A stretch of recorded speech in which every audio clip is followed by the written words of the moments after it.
Hi guys, this is Pestily and welcome to another Escape from Tarkov video. Today we're going to be covering the podcast that happened between Nikita, Klean, Sequisha and Kotton, and we're going to go over all the major points that happened during this podcast. So let's crack straight into it. The first point was brought up about the Netcode and how Battle Nonsense did his latest evaluation on patch 0.8, and you can see over here the results of that graph. So Tarkov's moving in the right direction, and they mostly just discussed how it's going to keep improving over time. Then the conversation moved on to Interchange, how it's been traveling and all that, and there's going to be an introduction of Scavs into Interchange very soon. With Interchange, they said that there's going to be a lot of new things happening to it. I'm going to go into later detail about the Key, etc. But effectively, right now, they're still working on making the pathing of the Scavs perfect throughout the map, as well as that. Nikita discussed how they put the Scavs in with players and all, and it ran perfectly. And they're a bit skeptical about just throwing them in again or throwing them in straight away. And so they just want to do some final testing before putting Scavs in. Personally, I kind of like the idea that there's no Scavs in one map. It kind of allows people to go in and not get just aimbotted from a Scav from ages away. But hey, if they put Scavs in, it will be a new addition to the game, and it'll be fun in its own way. Following that, Nikita brought up the point that they've already started building the next map, but didn't disclose which one it is, but that's always exciting. So hopefully by open beta there's a new map, who knows. There was a lot of discussion about the optimization of the game so far, how Shoreline was pretty much running like a piece of shit at the start, and now it's improved to the point where it's running a lot better, but they're still not happy with it. They kind of want how Interchange, Factory and Woods are running right now to be on Customs and Shoreline. And Nikita said that they're working hard on improving the optimization of Shoreline and Customs so they can run at a higher FPS. Now at this point they started showing you items added to the game. I'm going to show them all at the end and discuss them in very small details, but more of a brief overview so you can actually look at the images yourself and evaluate however you want. But they did bring up there's a new Leatherman being added to the game, multi-tool in other words, and it's for lockpicking. So lockpicking is going to be based around the difficulty of a certain lock, and they haven't disclosed much information at all about how it's going to work. But from my understanding, it's going to be some sort of system where it's going to take a certain amount of time. As you skill up your lockpicking skill, it'll be faster. Possibly you won't be able to lockpick certain locks straight away, and it'll go from that. But that's still an exciting piece of the game. So even if you don't have a key for a quest, there's still a way to get in, particularly if it's like a low-level key and it's early in the game's development. They then went on to speak about strength training and the reset about strength. So anyone who actually watched the podcast would have known that the strength reset was happening, and they already nerfed the strength skill. A lot of people have been asking me my opinion on strength and the reset of it. The way I explained it was unfair for anyone who didn't know about how to level it. So the people that are already leveled it and then they took away the jumping ability to level it was really unfair on the people that didn't take advantage of it. So I think the reset is a good thing. And then now people are complaining about how long it takes to level. I think the way you got to look at this is when the game goes properly live. Now I'm not talking open beta. I'm talking when the game goes actually live. There's not going to be any more wipes. That will be the game. So if it takes you 3 months, 4 months to level strength by playing the game normally, throwing grenades, hatcheting people, and doing all the stuff that levels your strength ability, so be it. And then by the end, 3 months time, you'll have your max strength and there won't be any more wipes, so you won't have to worry about it. So they don't want the strength ability to be leveled in 6 hours. That's the end of the story, really. So I'm happy for it. I think it's a good idea that they reset it, and it'll probably slow down the game a bit more. So as difficult as the game is at the moment, with the slower speed, I think it's better in the long run. They then went on to speak about weapon price rebalance. Now, as you can see in the game, and Kotton made a perfect point about how, some, like an MPX is more expensive than an SKS, but why would you ever use an MPX, really? Because it's a 9mm, it doesn't armor pen, whereas an SKS, even like he said that we've all done it and gone into factory with an SKS, it'll punch through people's armor so much easier and kill people. So there's going to be a price rebalance that didn't go into too much detail about it, but effectively, just because an item's cooler won't mean it's more expensive, but it might make certain items more rare. So I guess we'll just see where this goes, but I like the idea of a weapon price rebalance. It's required. It really is at the moment.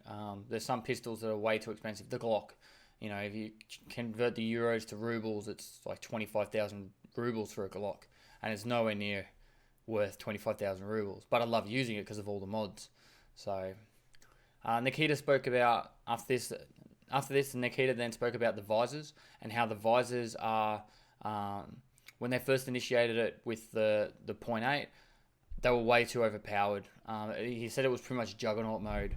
So the way they had to balance the Visors out a bit, and I spoke about this in one of my previous videos, was they scratched and dirtied the shit out of it. And so that's the way they're balancing, and it was Nikita's idea to balance out the Visors. So then that way, yeah, you can take an extra few hits to the face, but at least it's harder for you to see. So it's up to the person. I can't really see myself ever using a visor outside of factory, but I'm hoping they still, and everyone agreed on this in the podcast, that they just clear it up a little bit. Cool. Then they started speaking about keys in general. Now with keys, Nikita's implementing a thing where the keys are going to have durability to the point where they'll break. So a common key, say a 303 key or 206 in the dorms, those ones will have 100 uses. Whereas something more rare, like a marked room key, might only have 5 or 10. This then brought up the conversation about the Kibba key and how the Kibba store was there, and there wasn't their intent to have everyone getting in there straight away. And now the Kibba key has been removed from the game, from the loot tables, as well as the loot inside the building has been nerfed drastically. They spoke about this really cool way they're going to run the Kibba store. So effectively, there's going to be 2 mechanical keys to actually open it, which means you'll need a Kibba key plus 1. As well as that, there'll be a one-time use only swipe card. Now, I'll go into Scav Bosses in a minute, but effectively, the way they kind of worked it, the way they kind of explained that it was going to happen is you're going to get these really rare swipe card from, say, a Scav Boss or something. Then the beauty of it is you won't want to go in as a hatcheter into this room, so because there's a high risk, high reward kind of thing, so because you're taking in this key. And then you'll use your 2 mechanical keys, you'll swipe the door, and then as you open the door, the alarm's going to go off for the shop. And then that way, anyone on Interchange is actually going to know that you're in there. So it's actually going to make it more of like an event within Interchange, which is pretty cool. I think that's a really awesome idea. And then that way, people can start camping the doorways at the exit of the store, and it's going to be fun. I'm excited for that. I think it sounds like a really cool idea. And it's kind of... It's outside the realm of what we've been used to, so that makes it more fun. And then going into the key durability, they spoke about how factory only has the 1 exit, and then if the factory key has durability, you won't be able to extract as easily, and there's a lot of people camping the main exit already for factory. And so for this, Nikita's already said that he's quite open to the idea of actually unlocking one of the other doors, so that way you've got 2 exits at all times for factory. And I think this is a good idea, seeing that at the moment with the way scavs spawn on factory, if you get legged or stuffed up by a scav on factory, it's going to be difficult for you to walk across the whole map to main exit anyway. So if there's a second exit, it'll be a lot better. And this is where we finally got up to our point where it was the Scav Bosses. So the first boss I think Scav Boss are going to introduce to the game is Rashala. He's going to be a NPC that moves between the dorms and the gas station on customs, as well as he's going to have bodyguards. Now, he's personally not going to have special armor on or helmets or anything, but when a fight rings out, he's going to be the one running for cover, and he'll do more peeking and shooting, and then the bodyguards will actually go into more of a Zerker mode to try and kill you. So from my understanding, the bodyguards will be more heavily geared, and that's the cool gear that you want to loot for use, but the Scav Boss itself might have the really cool attachments or the swipe cards that we're talking about. So I'm quite excited. So I think Scav Bosses are going to make a whole new element to the game. Obviously, from my understanding, they're not going to be in every single map. So you go into a raid, Scav Boss won't be there this one, but one in every 5 might be. So it'll be a bit of fun. So obviously there was a lot to cover in this podcast, and I'm trying to summarize it as quickly as possible. They spoke about the new task. There's going to be 15 new tasks coming to the game for Mechanic and Ragman, and that's going to be very, very soon, probably the next patch or the one after, and not a major patch, just an upcoming one. as well as he's discussed that they're heavily working into the storyline, the main storyline of the game, and that's going to be more tasks than it's already in the game. So every task that's already in the game, from my understanding, will be like almost like a side quest, and then the main storyline will actually tell the story of the whole situation. And he said it's going to be like almost like a single player game experience from doing the storyline, but then you'll be playing a multiplayer game as you're doing it. So I think that's kind of cool, and I'm excited to do it because I think story makes a game have its depth. Moving on, they discussed the Flea Market and the potential of when it's going to be released.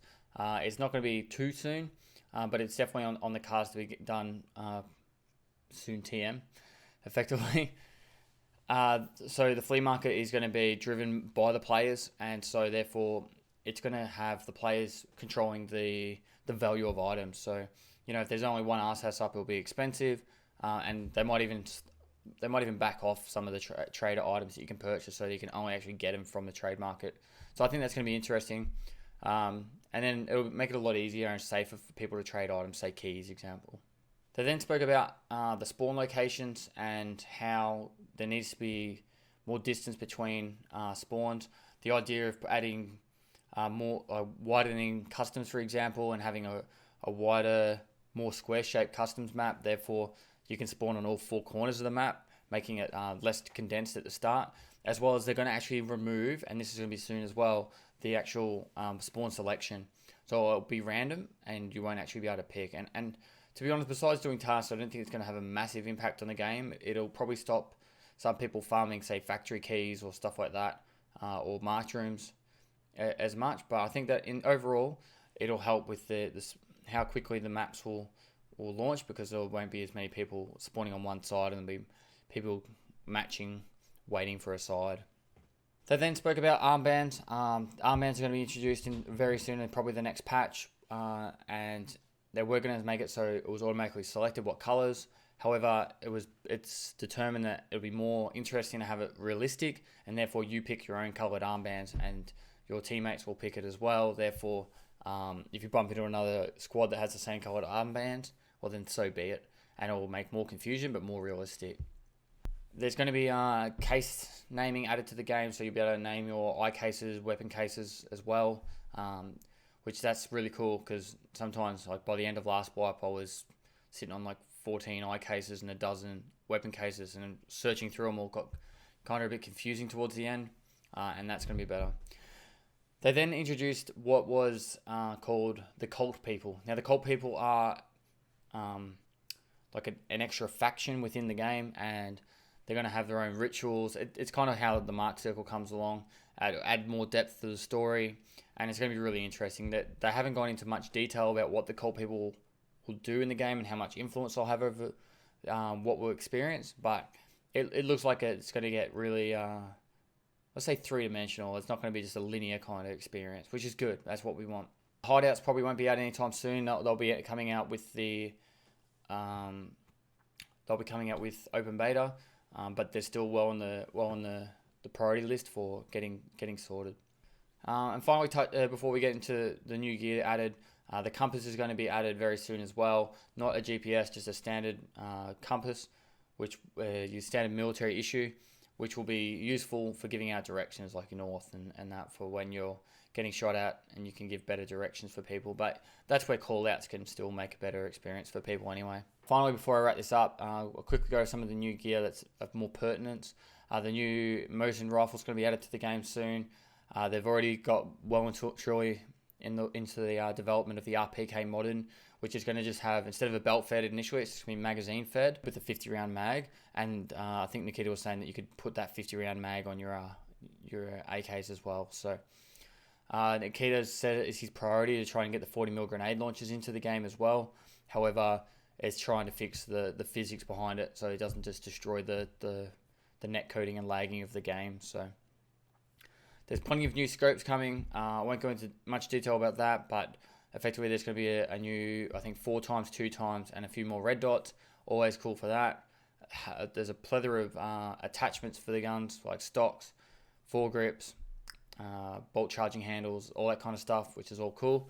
And I suppose one of the biggest ones that will probably be underrated initially is that there's going to be a 12 gauge suppressor. So that's going to be very interesting for people with the 153s on factory. So I'm going to leave that there. I tried to summarize this as quickly as possible. There was a lot of content. It was 2.5 hours, and I'm trying to keep it down to as short as possible. But if you like this video, give it a thumbs up. Subscribe for future content. And there's going to be guides coming out very soon for everything related in this video as well as new content added to the game in 0.8. So I'll see you next time.